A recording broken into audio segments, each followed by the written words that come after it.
असल जिंदगी में चीजें उतनी रोचक नहीं दिखती जितनी कि कमर्शियल में दिखती हैं। वे परफेक्टली टाइम्ड, सुंदर और कुछ किस्से तो ऐसे होते हैं कि आप उन पर विश्वास नहीं करेंगे। आपको लगता है कि ये सब चीजें हमें सुंदर दिखती हैं क्योंकि ये हकीकत में सुंदर होती हैं। आजकल मार्केट में कंपटीशन बहुत ज्यादा है, इसलिए कंपनीज हर उस तरीके को अपनाना चाहती हैं जिससे उनका प्रोडक्ट और भी ज्यादा अपीलिंग लगे। तो आइए एक नजर डालते हैं इन प्रोडक्ट्स के कमर्शियल बनाए कैसे जाते हैं।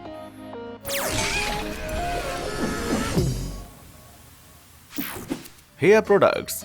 हेयर केयर ब्रांड सुवे द्वारा किए गए एक अध्ययन में पाया गया कि 74% महिलाएं ये मानती हैं कि आपको जो बाल कमर्शियल में जैसे दिखाए जाते हैं, आप वैसे बाल नहीं पा सकते।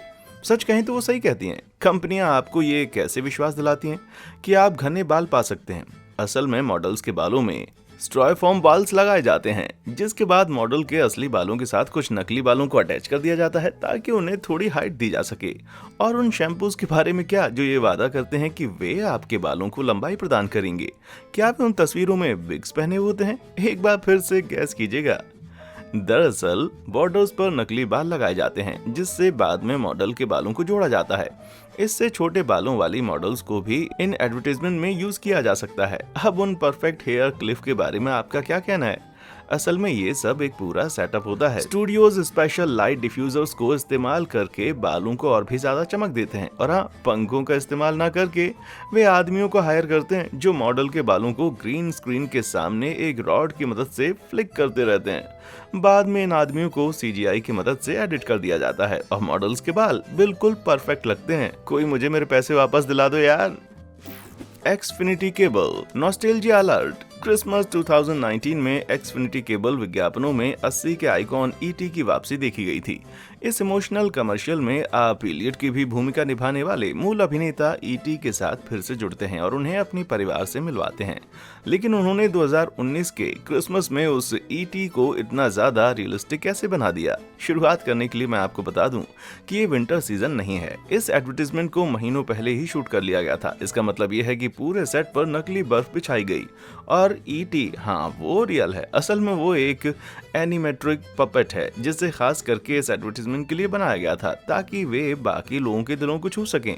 हाँ, CGI यहाँ पर किया तो गया था, लेकिन ET के पोल्स को हटाने के लिए और एक ऐसे ET का निर्माण किया गया था जो पहले से भी ज्यादा असली लगता था, वो भी बस ये केबल बेचने के लिए।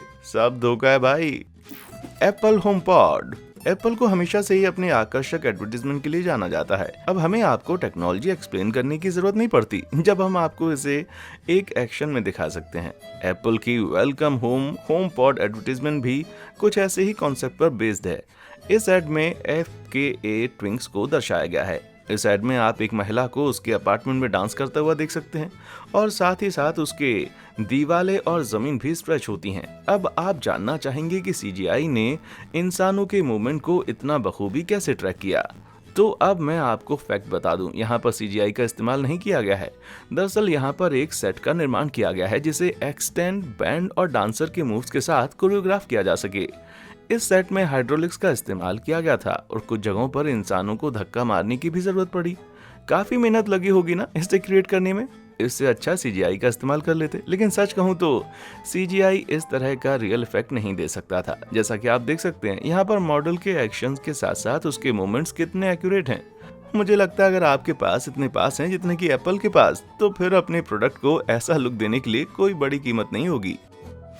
Old spice. ये सच में एक क्लासिक एडवर्टाइजमेंट है। ओल्ड स्पाइस के कमर्शियल्स हमेशा से ही क्रिएटिविटी से भरे हुए होते हैं। उनके कई एडवर्टाइजमेंट अपने कॉमेडी और सीनरी के कॉम्बिनेशन के इस्तेमाल के कारण पॉपुलर हुए हैं। तो अब आप जानना चाहेंगे कि इस मल्टी मिलियन व्यू वाले कमर्शियल के पीछे राज क्या है? नीचे देखिए और तैयार हो जाइए। आप हवा में हैं। अरे नहीं नहीं नहीं, आप हवा में नहीं हैं, लेकिन इसिया मुस्तफा जिन्हें स्कैनिफिकेशन के एडवर्टाइजमेंट में देखा जा सकता है। इस एडवर्टाइज में कैमरा इसा पर फोकस किया गया है और यही इस एडवर्टाइज के सबसे बड़ी खासियत है। इस पूरी एड को एक ही टेक में शूट किया गया है। इसका मतलब तो ये हुआ कि उसे हवा में उड़ाया तो गया, लेकिन पीछे सीनरी के साथ छेड़छाड़ की गई और शायद ही उन्हें इस एडवर्टाइज में अपने मसल्स भी यूज करने पड़े होंगे। और यहाँ तक कि उनका पियानो वाला पोर्शन भी, जहाँ वे हॉरिजॉन्टली लेटे हुए हैं, उसे भी तब शूट किया गया था जब वे वर्टिकल पोजीशन में होते हैं। लाइट्स, माइक्स और पायरोटेक्निक्स जैसी सभी चीजों को उनके इर्द गिर्द अरेंज किया गया था, जिसके कारण आपकी आंखें उन पर ही फोकस रहती हैं। बाद में सीजीआई का इस्तेमाल यहाँ पर वायर हटाने के लिए, चीजों को रियल बनाने के लिए किया गया, जैसे कि वो बकरी। Oh my God. Serial commercial. क्या आपके दिमाग में भी ये सवाल आया है कि योगर्ट और सीरियल प्रोडक्ट में कैसे दूध और बेरीज एक साथ बाउल में लैंड करना मैनेज कर लेते हैं, या फिर वो कैसे चीनी के परत में से निकलते, ये दिखाने के लिए ये प्रोडक्ट बेहद मीठा है और हमें कभी कोई गड़बड़ नजर नहीं आती। तो मैं आपको बता दूं कि इन एडवर्टाइजमेंट्स को बनाने के लिए आपको परफेक्ट टाइमिंग के साथ साथ और भी कई चीजों की जरूरत पड़ती है, जैसे कि रफ्तार। इस तारक के किसी भी कमर्शियल को बनाने के लिए रफ्तार की बेहद जरूरत होती है, और तो और इन कमर्शियल को बनाने के लिए हाई स्पीड कैमरास और फुली रोबोटिक सेटअप क्रिएट किए जाते हैं, ताकि उन बेरीज और दूध को परफेक्टली बाउल में लैंड किया जा सके। इन सेट्स को बनाना भी इतना आसान नहीं होता। और जहां तक यहाँ पर चिन्नी की बात हो रही है, तो मैं आपको बता दूं कि इसके पीछे स्टीव जेरल्ड का हाथ है। असल में वे एक विजुअल आर्किटेक्ट हैं, जो रोबोट्स का इस्तेमाल करके फुली ऑटोमेटेड फूड सेटअप्स खास करके कमर्शियल्स के लिए बनाते हैं। उदाहरण के तौर पर ये बेरीज गिरती हुई शक्कर के बीच में से निकलते हैं और बस कुछ ही मिलीसेकंड्स में ये कमर्शियल तैयार हो जाते हैं। Burger shots. लेकिन स्टीव ने इसके अलावा भी बहुत कुछ बनाया है। हम सभी ने फास्ट फूड कमर्शियल्स देखे हैं, जहां पर बर्गर हवा में ऐसे बाउंस होते हैं जैसे उन्हें अभी अभी हवा में बनाया गया है। तो एक नज़र इस छलावे पर भी डालिए, जिसका इस्तेमाल करके स्टीव ने इन बर्गर को बाउंस करवाया है। बर्गर को सभी लेयर्स को एक इलास्टिक से बांधा गया है, जिसके बाद एक ऑटोमेटिक मशीन की मदद से इन सभी इलास्टिक को एक साथ काटा जाता है, और इस मूवमेंट के साथ ही कैमरा इन्हें ट्रैक कर लेता है। एक एक करके ये लेयर गिरती है और हमें एक बाउंसिंग बर्गर नजर आता है। और सॉस का क्या? केचप और मस्टर्ड को कोलाइड करने के लिए स्टीव ने एक छोटे से 3D प्रिंटेड गुलेल का इस्तेमाल किया है, जो एक दूसरे पर सॉस फेंकेंगी, और इन सभी चीजों को स्लो मोशन में कैमरा कैप्चर करता है, और हम आखिरकार इन चीजों को खाने के लिए ललचाए जाते हैं। वैसे तो ये सब एक झटके में हो जाता है, लेकिन इस कमर्शियल में आपको ऐसा नजर नहीं आएगा। फ्लेक्स टेप, ये आप सभी के लिए है जो इस आदमी को नहीं जानते। आज मैं आपको बताने जा रहा हूँ जिसने हमारे सामने कई मिथक पेश किए हैं। फ्लेक्स सील के फिल स्विफ्ट से, जो अपनी super strong waterproof Flex Tape के लिए बेहद मशहूर हैं, और ये दावा करते हैं कि ये किसी भी खड्डे को तुरंत पैच करने की ताकत रखता है। इस एडवर्टीजमेंट की मदद से वे अपनी बात को सिद्ध करना चाहते हैं। फिल अपनी ही बोट को काटते हैं और उस पर फ्लेक्स टेप की एक लेयर चिपकाते हैं और शार्क से भरे पानी में तैरने चले जाते हैं। लेकिन क्या इस एडवर्टीजमेंट में कुछ खामियां हैं? इस एड की शूटिंग बहामास में की गई ताकि पानी का रंग टीवी पर और भी ज्यादा साफ नजर आए, और यही नहीं, वे जानबूझकर शार्क से भरे आइलैंड पर गए और वहां पर उन्हें चारा भी खिलाया। लेकिन फिल यहाँ अपने आप नहीं तैर रहे थे, उन्हें परफेक्ट प्लेसमेंट देने के लिए पानी के नीचे लोग मौजूद थे, और कई शॉट्स ड्रोन से लिए गए थे ताकि ऐसा लगे कि फिल पानी में अकेले हैं। लेकिन जो दूसरी बोट उनके साथ होती है उसे कैमरा पर नहीं दिखाया जाता है। वो अपनी फ्लैक्स सील फैमिली के बिना कहीं नहीं जाते। काश कि वे टाइटैनिक शिप पर मौजूद होते। लेज, वैसे तो किसी भी कमर्शियल को कुछ ही दिनों में शूट किया जा सकता है, लेकिन तभी जब तक कि आप स्टॉप मोशन इस्तेमाल करने के बारे में नहीं सोचते। ये एक ऐसा तरीका है जहां पर आप वीडियो के सभी फ्रेम को इंडिविजुअली शूट करते हैं। दिखने में तो ये बेहद कूल होता है, लेकिन डेडलाइन पर ये पपर बहुत जरूरी होती है। अब इस लेज के एडवर्टीजमेंट को ही देख लीजिए, जो सिर्फ 10 सेकंड की है, और आपको लगेगा कि इसे शूट करने में सिर्फ 30 सेकंड का ही समय लगा होगा। लेकिन खाने की चीजों को शूट करना इतना आसान नहीं है। कई बार वे छूने से ही टूट जाते हैं या फिर खराब हो जाते हैं। इसीलिए कई प्रोडक्ट्स की शूटिंग तो उन्हें बिना छुए की जाती है। इन्हें शूट करने के लिए सोफिस्टिकेटेड स्टैंड्स और कनेक्टिव पाइवोट्स की जरूरत पड़ती है। साथ ही खाने की चीजों को अट्रैक्टिव दिखाने के लिए उनका मेकअप भी किया जाता है।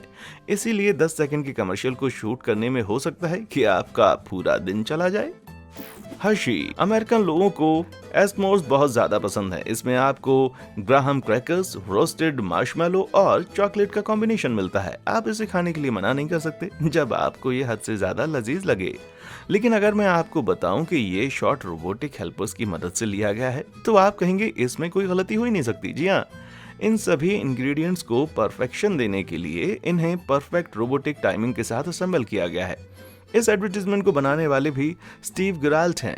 यहाँ पर उन्होंने fully automated robotic arm system का इस्तेमाल किया है ताकि इन सभी कंपोनेंट्स को परफेक्टली अलाइन किया जा सके। और आपको एक सच बात बताऊं, रोबोट भी ये काम पहली बार में परफेक्शन के साथ नहीं कर पाए थे। लेकिन एक बार ये एडवर्टाइजमेंट तैयार हो गई, उसके बाद इसने अपनी जगह टाइम्स स्क्वायर में बना ली। अरे नहीं, मैं एक्चुअल स्मोक्स की बात नहीं कर रहा, उसके वीडियो की बात कर रहा हूँ। Dunkin donuts. कॉफी एडवर्टाइजमेंट्स को इस तरह से डिजाइन किया जाता है ताकि वो और भी ज्यादा डिलीशियस लगे, लेकिन डंकिन डोनट्स ने अपने क्विक कॉफी रन को एक अलग ही रूप दिया। साल 2018 में उन्होंने एलन बेरन के साथ मिलकर, जो एक विंग स्वीट एक्सपर्ट है, ये दिखाने की कोशिश की कि उनका ऐप कितना फास्ट है। लेकिन इसके पीछे की सच्चाई क्या है? लगभग तो सभी चीजें सच हैं। यहाँ पर सिर्फ डंकिन डोनट्स की झोपड़ी को खास करके इस सिस्टम के लिए बनाया गया। और हाँ, हेलन ने सच में अपने ऑर्डर को कलेक्ट करने के लिए पहाड़ से उड़ान भरी थी। यहाँ सिर्फ एक बात जो नहीं दिखाई जाती है वो है कि इस परफेक्ट एम को पाने के लिए उन्हें बहुत सारे अटेम्प्ट करने पड़े। कई बार तो वे अपने एम से बस 12 फीट की दूरी पर उतरे। शायद इस एड की रफ्तार जो 200 किलोमीटर प्रति सेकंड की होती है वो ही उसे इतनी ज्यादा अट्रैक्टिव बनाती है। काश वो मेरे लिए भी एक कप कैपुचिनो ले आए। गिनीज। रग्बी विश्व कप की तरह कुछ चीजें हैं जो इंग्लिश लोगों को बहुत ज्यादा एक्साइटेड कर देती हैं। हर साल एक इंटरकॉन्टिनेंटल बैटल होती है और गिनीज इसी बात को अपने 2011 के commercial some are made of more की मदद से दिखाना चाहता था। इसमें हम दो आर्मीज के बीच में युद्ध होता हुआ देख सकते हैं। ऐसा लगता है जैसे ये किसी असली युद्ध का सीन है। इस जानलेवा युद्ध में आप एक योद्धा को दुश्मन की भूमि में झंडा लगाते हुए देख सकते हैं। अब आप पूछेंगे कि वे इस तरह की अराजकता वाली लड़ाई को कैसे फिल्मा सके? इसका जवाब है मैन पावर। इस 60 सेकंड की एडवर्टाइजमेंट की शूटिंग में लगभग 370 लोगों का कास्ट और क्रू शामिल था। साथ ही इसमें 20 घोड़े और 57 तलवारें और 2 बड़ी क्रेन भी शामिल थीं, जिन्हें बारिश करने वाली मशीनों को उठाने के लिए रखा गया था। और हाँ, एक हेलीकॉप्टर भी। ये पूरी शूटिंग हंगरी की एक उजाड़ युद्ध भूमि में की गई। काफी खर्चा हुआ होगा ना, लेकिन युद्ध तो हजारों लोगों के बीच ही होता है ना कि कुछ 100 लोगों के बीच। तो अब मैं आपको बता दूं कि यहाँ पर सीजीआई का इस्तेमाल किया गया। सेंटर स्टेज पर आप जो भी देख रहे हैं वो सच है, और फिर बैकग्राउंड की सभी चीजें एक छलावा है। कैसा पागलपन है ना? नहीं, पागलपन नहीं बल्कि नौटंकी है। Mercedes Benz fable commercial. हमने ये तो देख लिया कि कैसे एक कमर्शियल को रियल दिखाने के लिए लोग सीजीआई की मदद से असली जिंदगी में छेड़खानी करते हैं, लेकिन सच कहूं तो इनकी मदद से किसी भी एडवर्टाइजमेंट को खूबसूरत बनाया जा सकता है। लेकिन क्या आप इनकी मदद से जमीन के ऊपर एक पूरी की पूरी दुनिया स्थापित कर सकते हैं? क्या आपने मर्सिडीज बेंज फेबल की 2015 की एडवर्टाइजमेंट देखी है? मानिए या ना मानिए, लेकिन ये एड जंगल में शूट की गई थी। लेकिन सीजीआई को तो नेचुरल एलिमेंट्स पर भी कंट्रोल चाहिए, इसीलिए ब्लू स्क्रीन की मदद से यहाँ पर कई लेयर्स ऐड किए जाते हैं ताकि सीन में डेप्थ ऐड की जा सके। इसका मतलब तो ये हुआ कि इस सेट को नेचुरल दिखने वाली चीजों के इर्द गिर्द शूट किया गया है।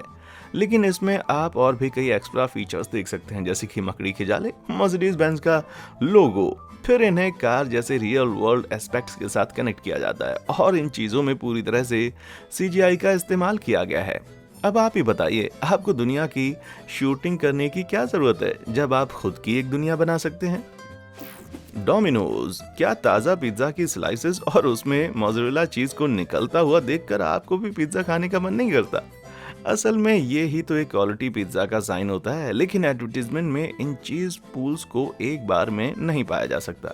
इन्हें बेहद ध्यान से कोरियोग्राफ किया जाता है और इसमें एक पूरे एक्सपर्ट और उनकी टीम की जरूरत पड़ती है। ये देखिए, ये पूरा सीन डोमिनोज की शूटिंग का है। नहीं, आप सपना नहीं देख रहे हैं। यहाँ पर पिज्जा को सच में ड्रिल किया गया है ताकि स्लाइस को निकालते वक्त ये अपनी जगह से ना हिले। बाद में इन कीलों को पेपरोनी से छुपा दिया जाता है। ये शूटिंग का एक महत्वपूर्ण हिस्सा है। विश्वास नहीं होता ना? तो आइए मिलते हैं डोमिनोज प्रोफेशनल चीज पुलर और हैंड मॉडल मार्गरेट से। I've done many cheese pulls in my day. It requires great concentration. You have to know when cheese is ready to be pulled. Just feeling the cheese. I breathe when I lift it up. I go shh. हमें इतनी अच्छी जानकारी देने के लिए आपको तहे दिल से धन्यवाद देना चाहता हूँ। लेकिन शूटिंग के दरमियान मार्गरेट के अलावा और भी 150 लोग सेट पर मौजूद होते हैं ताकि एक 30 सेकंड के एडवर्टाइजमेंट को वे पूरे परफेक्शन के साथ शूट कर सकें, जिसमें कैमरामैन से लेकर शेफ भी शामिल होते हैं। इतना ड्रामा एक छोटी सी ऐड के लिए कमाल है। क्या आपको भी इस तरह की किसी कमर्शियल के बारे में मालूम है जिसके बारे में मैं आपको बताना भूल गया हूँ? तो नीचे कमेंट सेक्शन में आकर मुझे जरूर बताएं। देखने के लिए शुक्रिया।